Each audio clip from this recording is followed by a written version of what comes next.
여러분 안녕하십니까? 어때요? 제자들에게 제가 참 무거운 숙제를 드렸죠? 참 무거운 숙제를 드렸습니다. 생활 속에 순교자가 되라. 해보시니 어떻습니까? 그 삶 속에서 나를 꺾고 내가 있는, 또 내가 있어야 될, 내가 있고 싶은 그 자리에 내가 아니라 내 사랑하는 사람들이, 내가 아니라 또 다른 어떤 이 사람들을 그 자리에 올려놓는다는 것. 결코 쉬운 일 아니죠. 그러나 그 일의 열매는 매우 분명합니다. 실천하기는 어렵지만 그렇게 살면 굉장히 아름다운 열매를 거둘 수 있음을 아마도 여러분 한 주일 수행하시면서 경험하였을 거예요. 생활 속에 순교자라는 표현을 썼지만 이것은 굉장히 중요한 말씀입니다. 저는 그 말씀을 그리스도인이라고 하는 말의 또 다른 이름이다, 이런 생각을 하고 여러분에게 말씀드린 것입니다. 우리들이 살아가는 삶의 변방 속에서 늘 그런 미혹을 받죠. 내가 좀 더 높아지기를 원하는. 근데 그 미혹의 끝이 어딘가 결국은 하나님보다 더 높아지게 되는 그런 자신들의 모습을 보게 되는 것입니다. 이제 저는 구원의 방주, 하나님이 우리들에게 말씀해 주신 그 구원의 조감도대로 우리의 이 아름다운 이 생명을 이대로 버려지거나 이렇게 하찮은 것이 아니라 더 귀하고 가치 있는 삶으로 만들어 주실 그리스도 예수의 은혜로 우리가 함께 돌아가서 구원의 삶을 살아가고 그 구원의 기쁨을 누리며 살아갈 수 있는 삶으로 살아가는 그 일을 지금부터 살펴봅니다. 이 모든 일들은 다 하나님이 계시해 주신 이 말씀이 우리들에게 보여주는 대로 이 일을 진행해야 돼요. 제가 구원의 방주란 말을 쓴 것은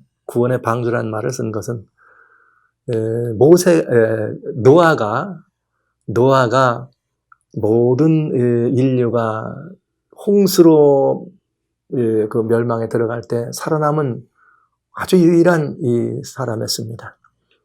그때 그는 하나님의 뜻대로 방주를 짓게 됐죠. 8 식구가 그 안에 들어갔습니다. 근데 그래서 제가 그 구원의 마지막 시대에도 우리는 마치 노아가 그런 방주 안으로 가족들을 불러 모아놨던 것처럼 그 방주는 구원의 방주요. 마지막 시대에도 우리들에게 꼭 필요한 것이다. 그래서 제가 방주라는 표현을 쓴 것이고요.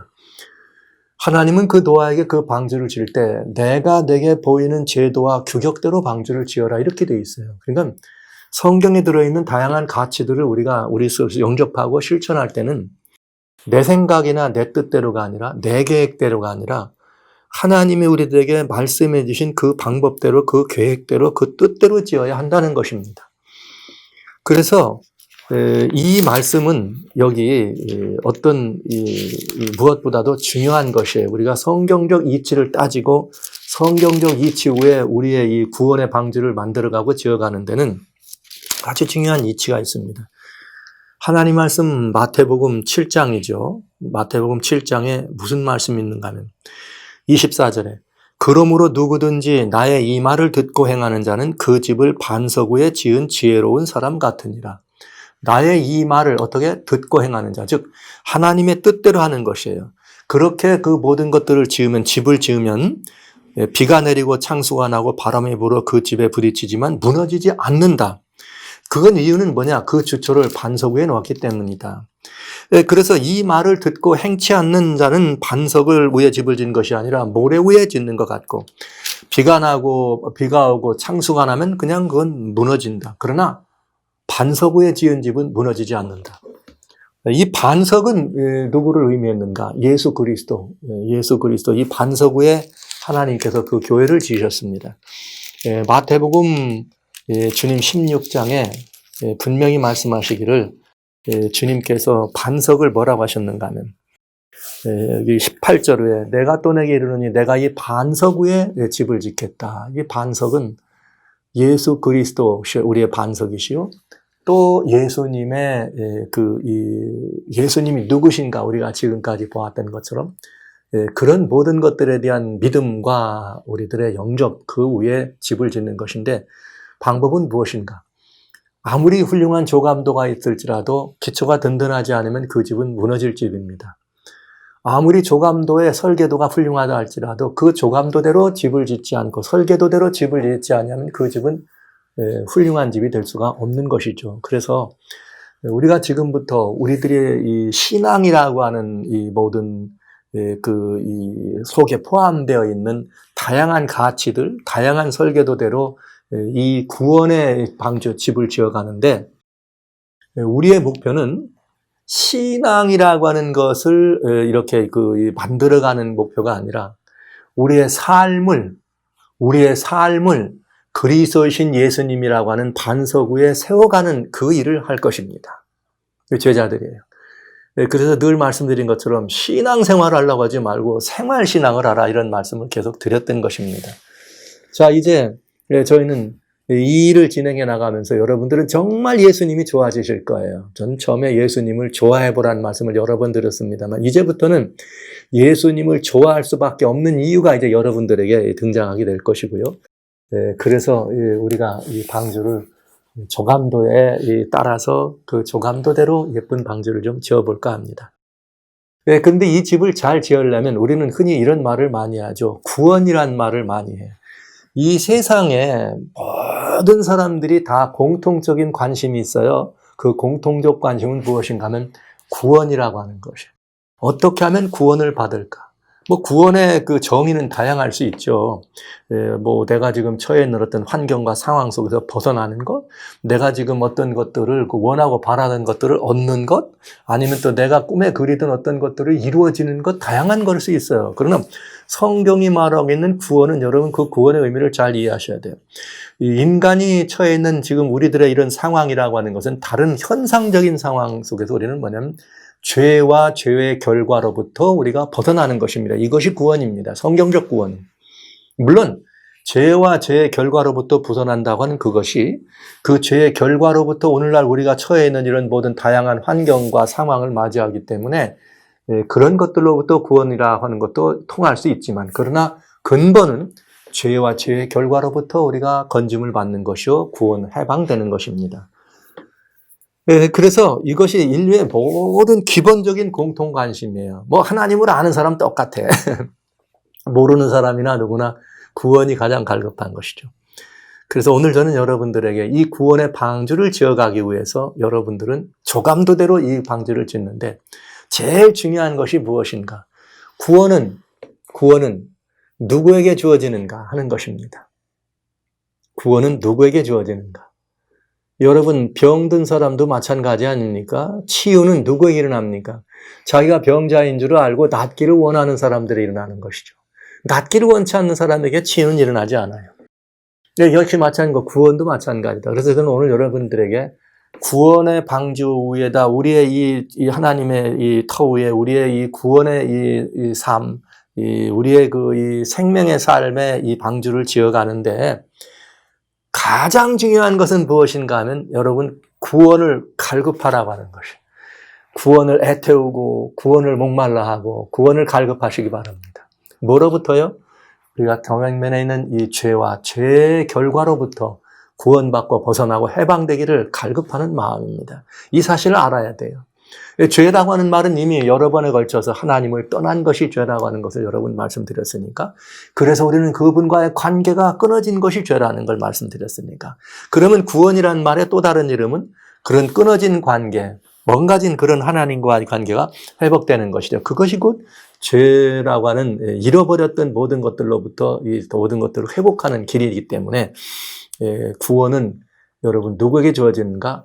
구원을 갈급하는 사람, 소원하는 사람, 기다리는 사람, 애태우는 사람, 목마른 사람에게 주어진다는 사실을 먼저 말씀드립니다. 그러니까 여기에서 우리가 구원의 방주를 짓는 첫 출발이 조감도가 시작되는 거예요. 그 설계도대로. 그건 뭐냐? 처음 태초에 인류의 조상이 하나님을 떠났을 때 하나님이 하신 일은 뭐냐면 아담아, 내가 어디 있느냐. 우리 아담을 뭐 하신 것이에요? 부르신 것입니다. 그것처럼 우리의 구원은 어디서 출발하는가? 주님의 부르심에서 출발합니다. 우리 주님을 떠난 죄인을 찾아오신 것이요. 그러니까 부르심이란 말은 주님의 찾아오심이라 이런 뜻. 근데 그러니까 우리는 뭘 알 수 있는가? 이 부르심은 우리들의 그 부르심을 어떻게 반응하느냐에 따라 달랐다는 거죠. 그러니까 이것이 그 부르심은 아버지께서 우리들을 찾아오시는 이야기라면 그것에 대한 반응은 뭐냐? 반응은 우리들의 모습이죠. 우리들의 반응이죠. 우리들의 쪽에서 나가질 것이죠. 그러면 그 반응의 모습은 뭐라고 할 수 있느냐? 우리는 그 부르심을 들었을 때 어떻게 반응하느냐. 그 반응을 저는 뭐라고 표현했는가? 지금 갈급해라. 그 구원을 갈급한 사람이 뭐 하는 거예요? 반응하는 거예요. 우리의 반응은 구원의 갈급의 정도에 비례한다. 이 말이죠. 주님이 우리를 찾아오시고 우리를 부르시면 우리는 거기에 반응하는데 어떻게 반응하느냐? 내가 얼마나 갈급했느냐에 따라서 그 반응의 내용은 달라진다는 거죠. 제가 오늘 4가지 단계, 우리들의 반응, 또 혹은 우리들의 갈급을, 그러니까 부르심은 주님이 해 돋는 데서부터 해 지는 데까지 땅 끝까지 주님은 언제든지 우리를 부르셨어요. 아담을 찾아오신 하나님은 아담 이후로 우리들을 다양한 환경 속에서 또 우리들이 처해 있는 이런 그 천연계나 이런 모든 이 환경, 사람들끼리 더불어 살아가는 환경 속에서 다양한 형편으로 우리를 부르신 것을 알 수 있습니다. 문제는 우리들의 반응입니다. 반응은 다시 말씀드리지만 우리의 뭐에 비례합니다? 구원을 얼마나 갈급하느냐에 따라서 우리의 반응이 달라진다. 자, 이제 한번 볼게요. 주님은 우리들이 이렇게 구원을 그러면 갈급하는 사람만 주님은 이렇게 찾아오시느냐?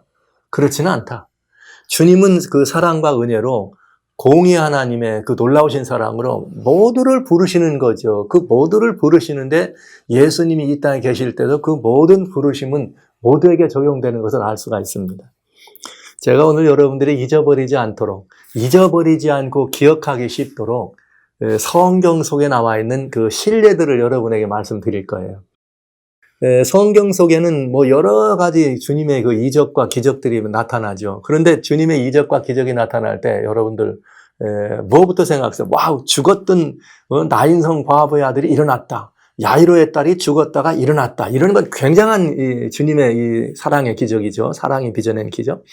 그 다음엔 또 뭐예요? 문둥병자가 나았다. 굉장한 것이죠. 또 뭐 있어요, 여러분? 안진뱅이가 일어났다. 중풍병자가 일어났다. 대단하지요? 그런데 저는 여러분들에게 어떤 주님의 섭리와 그 이적을 소개해드릴까 하는가 하면 소경이 눈을 떴다. 날 때부터 아무것도 보지 못하던 소경이 눈을 떴다 하는 이 이적을 여러분에게 소개하면서 그 부르심에 대한 응답과 그 응답의 즉 반응이 우리들의 갈급함과 얼마나 밀접한 관계가 있는지를 보여드리려고 그래요. 그러니까 여러분, 이 말씀을 먼저 드리기 전에 여러분에게 미리 말씀드린 것처럼 구원은 누구에게 임합니다? 갈급한 사람이 임한다. 이 사실을 기억하시기 바랍니다. 자, 첫 번째 한번 그럼 이 구원에 관한 모습을 한번 말씀드리도록 하겠습니다. 첫 번째 우리들은 이 구원에 대해서 뭘 살펴볼 수 있는가? 구원의 사람입니다. 요한복음 9장입니다. 요한복음 9장은 여러분들이 잘 아시는 것과 마찬가지로 실로암 못에서 눈을 씻어서 눈을 뜬 소경에 대한 이야기예요. 요한복음 9장 1절은 뭐라고 시작되는가 하면 예수께서 길 가실 때 날 때부터 소경된 사람을 보신지라. 여러분 어때요? 이분이 눈을 감고 있는 소경입니다. 근데 이 소경이 날 때부터 소경이 됐습니다. 그런데 이 소경이 되었는데 이 소경은 지금 예수님을 찾았어요. 즉 말하자면 눈을 뜨고 누구에게 나가든지 나 좀 눈 좀 뜨고 싶다든지 내 상황을 누구한테 고백하면서 좀 뭔가를 해보고 싶어서 이 소경이 애썼어요? 애쓰지 않았어요. 근데 예수님이 그 소경을 뭐 한 거예요? 먼저 찾아가신 거죠. 와, 이렇다는 것. 이렇게 주님이 부르심은 자기가 구원이 갈급하거나 이런 모든 것들 있을지라도 표현하지 않는, 마음으로야 소경이 보고 싶은 얼마나 소원이 있었겠죠. 그러나 그 소원을 어떻게 하지 않는, 표현하거나 드러내지 않는 이 소경, 대표적인 사례입니다. 세상에 많은 사람이 그렇잖아요. 구원이 뭔지를 잘 모르고 자기에 처해 있는 상황 속에서 운명론자들, 숙명론자라 그래. 그냥 그대로 그냥 머물기를 원하는 사람들이 많이 있어요. 막 갈급하지 않는. 근데 또 그러나 은혜로운 것은 하나님의 사랑은 그가 갈급하지 않았더라도, 즉 갈급했겠지만 표현하지 않았더라도 그 구원의 의미를 거둘 수 있다, 여기서 눈을 뜰 수 있다는 사실을 알 수 없고 또 기대도 하지 않았을지라도 하나님의 사랑은 먼저 그를 찾으신다는 거죠. 할렐루야. 여기 우리는 그 사실을 볼 수 있습니다. 이 소경은 알지 못했어요. 이 소경은 자기가, 저는 뭐 이 전체적인 내용을 여러분에게 다 말씀드릴 시간이 없어요. 그러나 이 소경은 자기가 소경으로 그냥 살아가는 것입니다. 그런데 누가 그를 찾아왔어요? 예수께서 그를 찾아오셨다는 거죠. 먼저 주님이 찾아오셔서 내가 눈을 뜨기를 원하느냐, 아니면 눈을 무슨 뭐 이렇게 하느냐, 이런 말 하지 않으셨어요. 그냥 소경에게 뭐라겠는가. 여기 7절에 예수님께서 침을 뱉어서 그 눈에다 바르신 다음에 실로암 못에 가서 씻으라, 이렇게 말했습니다. 여러분, 여기 대단히 중요한 것이 있어요. 왜 주님은 그렇게 하셨는가? 제자들이 그 소경에 대해서 얘기할 때 먼저 물어보면, 주여, 여기 이 소경이 있는데 저주받은 사람이죠? 저 부모제죠? 아니면 뭐 이렇게 이런 식으로 우리들의 개념과 똑같은 걸 물어보죠. 부모가 죄를 범한 것이 자녀들한테 넘어간 거 아닙니까? 주님은 그렇게 그 질문하는 제자들에게 아니라, 주님은 3절에, 9장 3절에 이 사람이나 부모가 죄 때문에 그런 것이 아니야. 그에게서 하나님의 하시는 일을 나타내려 하시며. 그러니까 여러분, 굉장히 중요한 걸 우리는 알 수 있어요.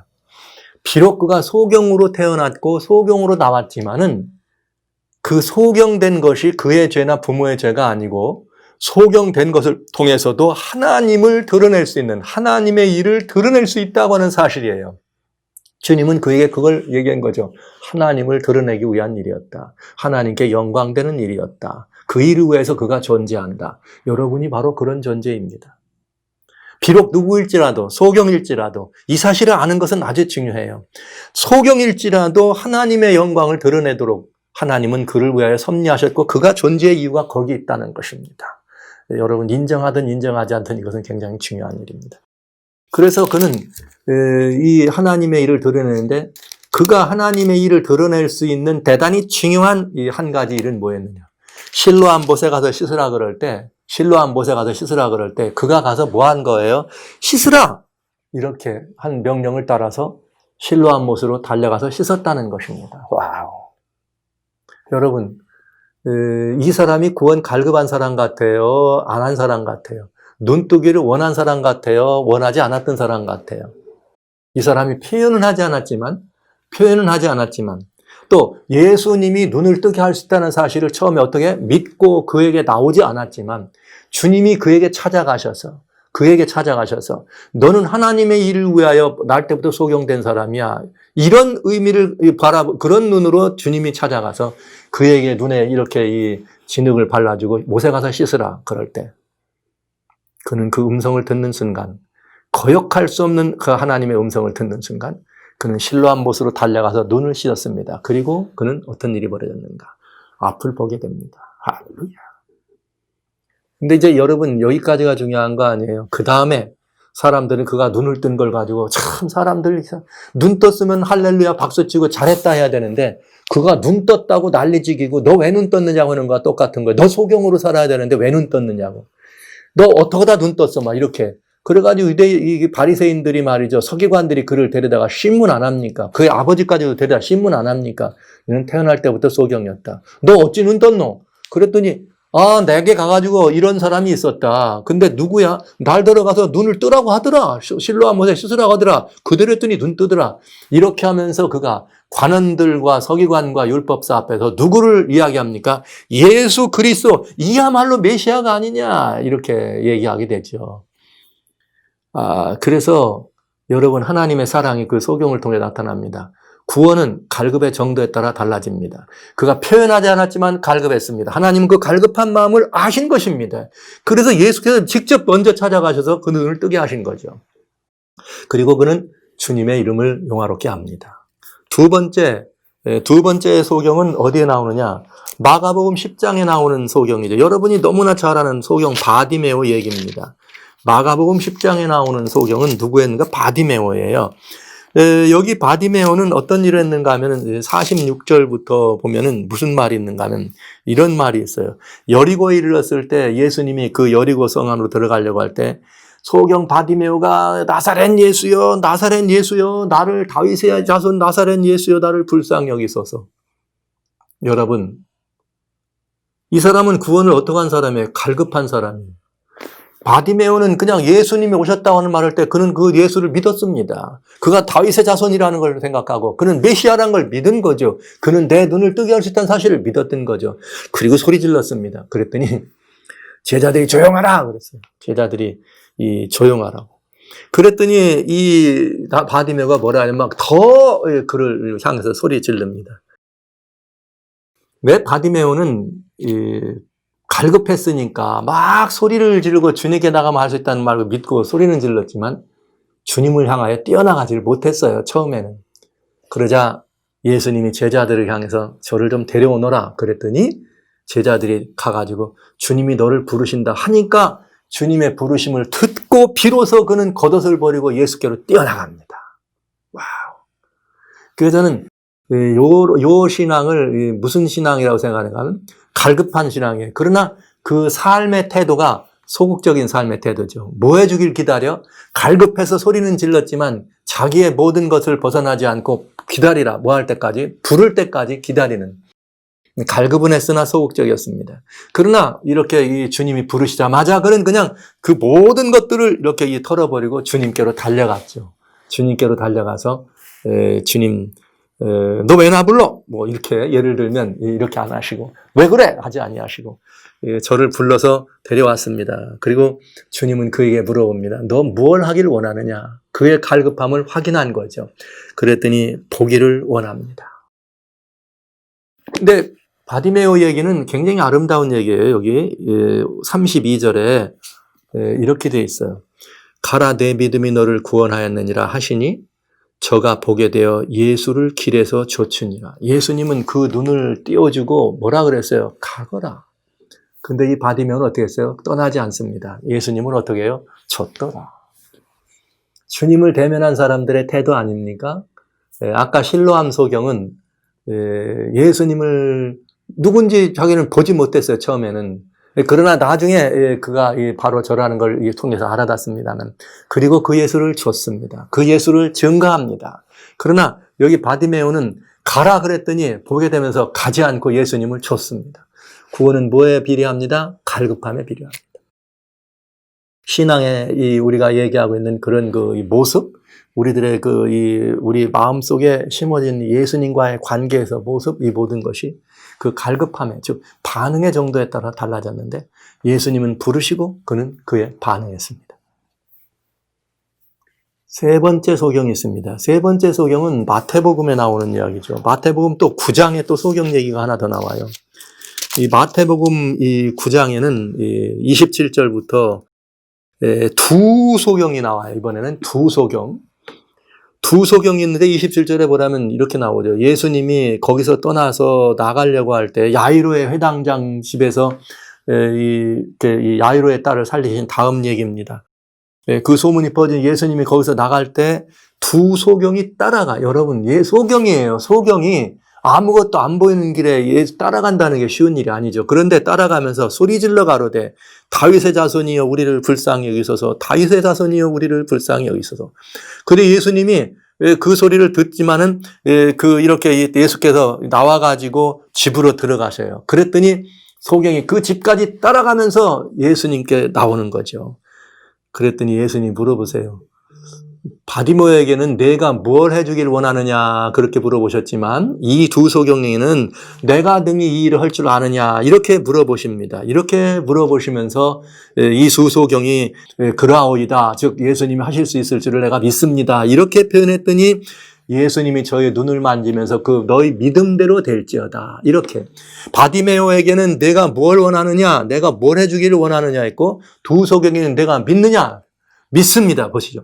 이 사람들은 아주 적극적인 사람들이었어요. 갈급할 뿐만 아니라 자기의 구원을 표현하는데, 나사렛 예수여, 다윗의 예수여, 우리를 불쌍히 여기세요, 그러면서 계속 쫓아간 거예요. 집에 들어갔더니 집에까지 쫓아갔습니다. 제자들이 바디메오는 불렀지만 오라고 하지 않았는데도 나간 것입니다. 그랬더니 이 두 소경이 눈을 뜨게 됩니다. 그러면서 예수님은 그들에게 뭐라 했는가? 30절에 그들이 눈이 밝아진지라 예수께서 엄히 경계하시되 삼가 아무에게도 말하지 말라. 조용히 해라. 그랬지만 그는 조용히 할 수 없었죠. 그들은 어떻게 했는가?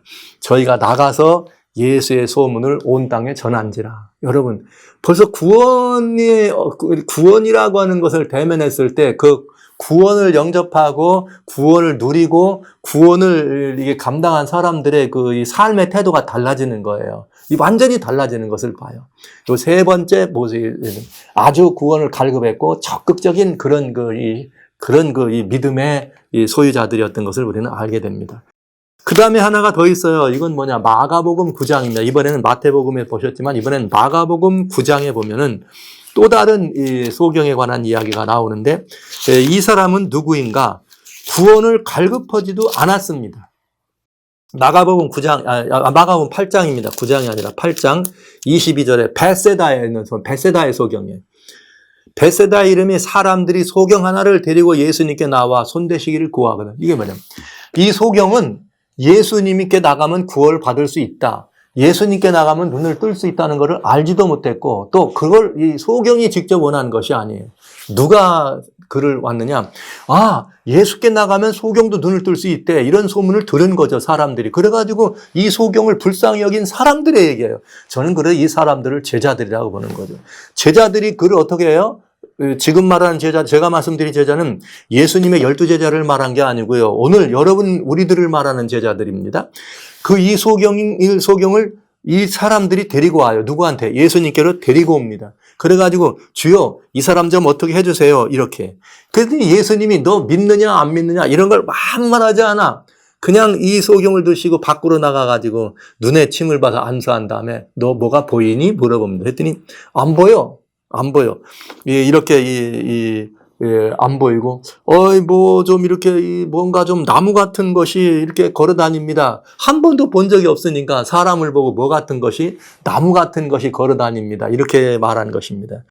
그랬더니 예수님이 다시 안수하셔서 그 눈을 밝게 보십니다. 그래서 그가 눈을 떠요. 그런데 여기 중요한 게 있어요. 26절에 예수께서 그 사람을 집으로 보내시며 가로되 마을에도 들어가지 말라. 넌 집으로 들어가라. 그랬더니 이 사람이 앞에 있는 세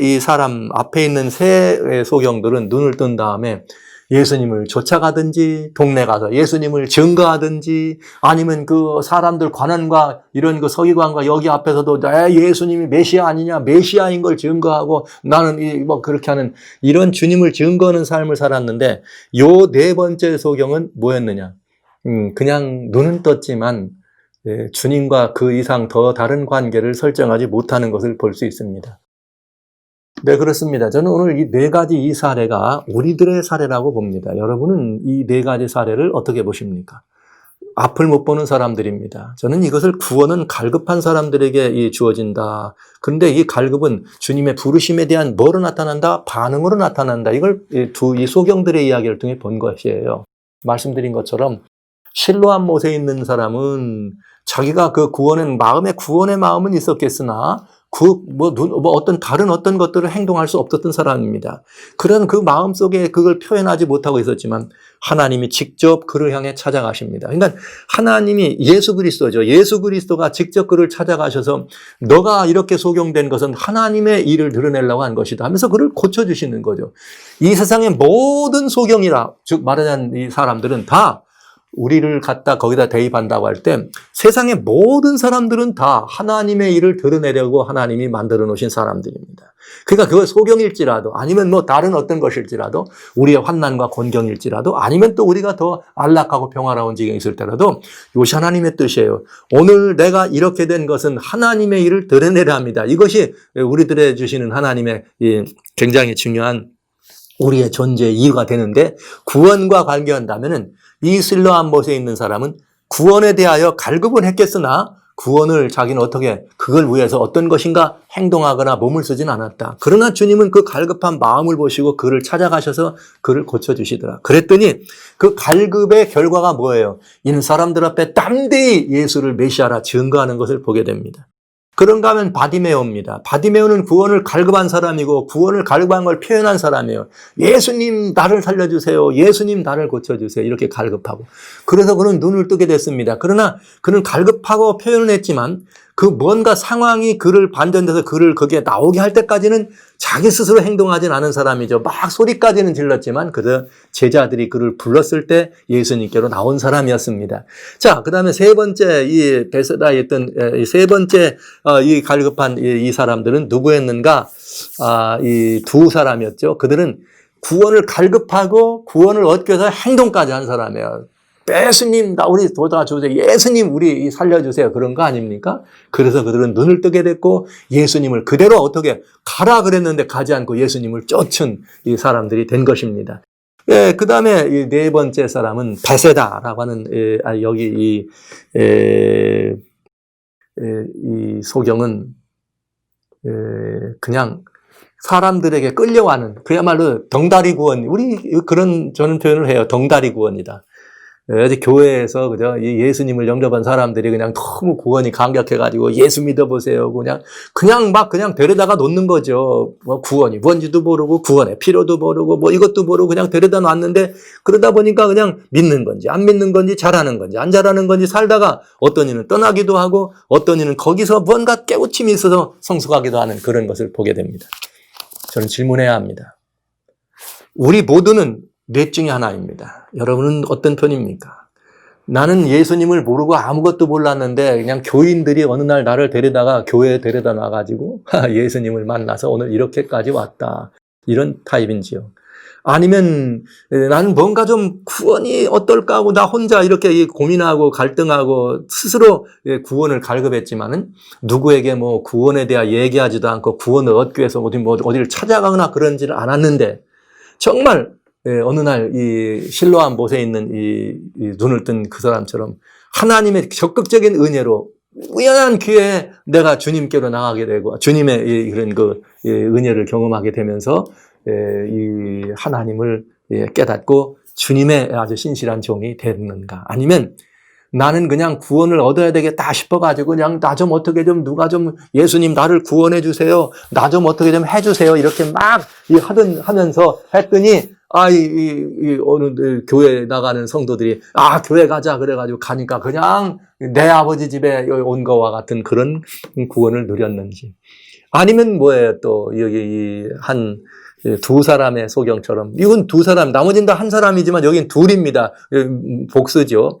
두 사람처럼 그냥 어떻게 구해서 예수님 나 눈뜨게 해주세요. 구원해 주세요. 했더니 정말 이렇게 예수님께서 그냥 막 적극적으로 찾아갔더니 예수님을 만났다.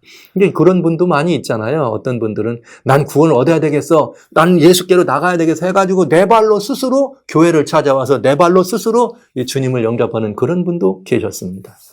여러분은 어떤 편이십니까? 여러분은 어떤 편이십니까? 제가 이 말씀을 우리가 져야 될 구원의 방주에서 먼저 이것이 무엇이다? 조감도 설계도였다. 보여진 설계도였는데 주님의 부르심이 우선이다. 주님은 우리를 어떤 상황이든 어떤 처지든 우리를 부르셨는데 우리는 그 주님의 그 부르심에 어떻게 반응했는가? 그것은 내 마음이 주님의 구원을 갈급했는가에 따라서 반응은 달라진다. 그래서 나는 구원을 갈급한 사람이었는가? 아니면 나는 이 구원을 어떤 이 모습으로 이 구원을 영접한 사람인가에 따라서 달라진다. 사랑하는 성도 여러분, 주님의 아름답고 복된 제자 여러분, 여러분은 이 네 소경 중에서 어떤 소경이었습니까? 잘 생각하시면서 이 뇌소경이 보여준 마지막 그 주님과의 관계에서 어떻게 이렇게 이 주님을 그들은 경험하면서 살았는가. 저는 여러분 실로암 못에 눈을 떴던 분이든 아니면은 그야말로 이렇게 두 맹인이든 바디메오든 이 세 반열에 여러분이 함께 하시기를 소원합니다. 그래서 이 결과를 말할 때요. 눈을 뜬 것은 뭐 뇌소경이었지만 다 어떻게 주님을 증거하고 주님을 높이고 주님을 따르는 사람들이 되었습니다. 아무 의미 없이 무의미하게 그저 주님 그냥 오던 사람들은 이 세상에 많은 교인들이죠. 교회 와가지고 구원 준다니까 교회 와가지고 주님과 어떤 관계를 형성하지 않고 그냥 들락날락 교회만 왔다 갔다 하는 사람들이 있어요. 그는 벳세다의 맹인과 같은 것입니다. 그냥 따라왔다가 눈은 떴어요. 그러니까 그는 기적을 경험할 때도 달랐어요. 한 번에 눈도 못 떠. 사람들이 나무 같은 게 걸어다닙니다 하다가 또 눈을 떠. 이렇게 주님의 기적도 적극적으로 그렇게 영접하기가 어려웠던 한 분을 보게 된 거죠. 전 여러분들이 다 주님과의 관계는 이 먼저 말한 세 맹인과 같은 주님을 증거하든 어디 있는 곳에서 주님을 증거하든 주님을 따라가든 아니면 주님 어디에서 무엇을 하든 동네에 들어가서 주님을 펼치든 그런 어떤 상황이든 그런 관계를 여러분들이 가지셔야 되지 않을까. 이것이 우리의 구원의 첫 단추라고 하는 주님의 부르심, 그 부르심에 대한 우리의 반응이란 사실을 여러분 기억하면서 이번 주간 동안의 숙제입니다. 주님의 은혜에 반응한 여러분들, 주님의 은혜를 얻어서 눈을 떴던 소경이라고 자신을 한번 생각해 보시고 나는 지금 어떤 주님과의 관계를 이루어가고 있는가를 깊이 한번 생각해 보는 시간을 가졌으면 좋겠습니다. 네, 오늘은 이렇게 여러분들에게 구원을 갈급하세요. 구원을 갈급하세요 하는 말씀을 이렇게 드립니다.